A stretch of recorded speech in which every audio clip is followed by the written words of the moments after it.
सब देवों में देव न्यारे देव, सब देवों में हमारे देव, सब देवों में प्यारे देव केवल नाग देव। नमस्कार दोस्तों, मैं हूं आपके साथ ज्योति कनौजिया। आइए जानते हैं कि नाग पंचमी क्यों मनाई जाती है। हिंदू त्योहारों में नाग पंचमी का खास महत्व है। नाग शिव भगवान के गले का आभूषण है। नाग पंचमी पर जीवन में सुख समृद्धि, खेतों में फसलों की रक्षा के लिए नाग देवता की पूजा की जाती है। नाग पंचमी के त्यौहार पर नाग देवता के साथ भगवान भोलेनाथ की पूजा व रुद्राभिषेक करने से जीवन में कालसर्प दोष खत्म हो जाता है। समुद्र मंथन के समय उच्चैस्वा नामक अश्व की उत्पत्ति हुई, जो श्वेत रंग और सभी अश्वों में रत्न रूप था। उसे देखकर नागों की माता कद्रू ने अपनी बहन विंता से कहा, अमृत से उत्पन्न हुए इस घोड़े को श्वेत और घोड़ों में रत्न रूप मैं देख रही हूँ, पर वह काला भी है। तुम भी आकाश में उसके काले बाल को देखती तो हो या श्वेत वर्ण देखती हो। विंता ने कहा, यह उत्तम घोड़ा सर्वाग्र श्वेत है, इसके बाल ना काले हैं और ना ही लाल, तुम इसे काला कैसे देख रही हो। कद्रू ने कहा, मेरी तो एक ही आंख है, पर उस काले बाल वाले को मैं देख रही हूँ और तुम्हारी दो आंखें हैं, फिर भी तुम नहीं देख पा रही हो, तो फिर बाजी लगाओ। विंता ने कहा, यदि उसके काले बाल को तो देखोगी तो मैं आजीवन तेरी दासी बनकर रहूंगी, नहीं तो तू मेरी दासी बनकर रहेगी। इस प्रकार उन दोनों ने गुस्से में शर्त रखी और जब विंता शयनागार में सो गई तब कद्रू ने छल करके ही सोची।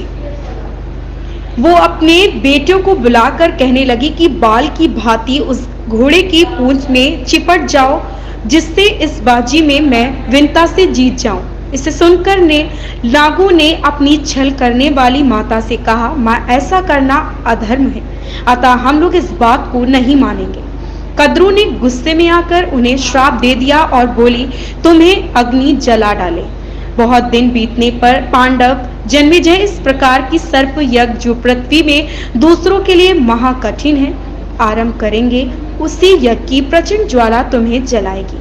माता द्वारा श्रापित होकर नागों को भी कर्तव्य ना ज्ञान रहा। उसी समय वासुकी, जो माता के श्राप से दुखी हो गए थे, उन्हें ब्रह्मा जी ने कहा कि वासुकी, तुम अधिक चिंता ना करो, मेरी बात सुनो। उसी समय ययावर कुल में महा तेजस्वी एवं तपो मूर्ति जरत्कारु नामक ब्राह्मण उत्पन्न होगा। उसे तुम अपनी बहन पत्नी रूप में अर्पित करोगे।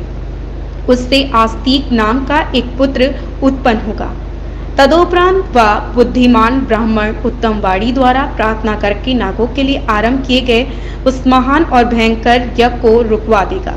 ब्रह्मा जी ने कहा, वे नाग जो उस यज्ञ में दग्ध होने वे अधर्मी होंगे, उस प्रचंड ज्वाला के सागर से उन्हें बचाने के लिए आस्तिक समुद्र में नौका की तरह पहुंचेगा।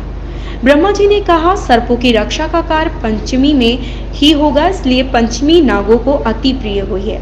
इस दिन पहले ब्राह्मणों को भली प्रकार से भोजन कराकर नागों का विसर्जन करते हुए उनसे प्रार्थना करें। इस दिन घी, खीर और गुग्गल द्वारा नागों का पूजन अवश्य करना चाहिए। ऐसा करने से नागों की कृपा उस परिवार पर सदा बनी रहती है। अगर आपकी कुंडली में कोई दोष है, खासकर काल सर्प दोष है, तो नाग पंचमी के दिन पूजा करने से दोषों से छुटकारा मिलता है। अगर आपकी कुंडली में राहु दोष है तो इस दिन रुद्राभिषेक करना लाभकारी होगा।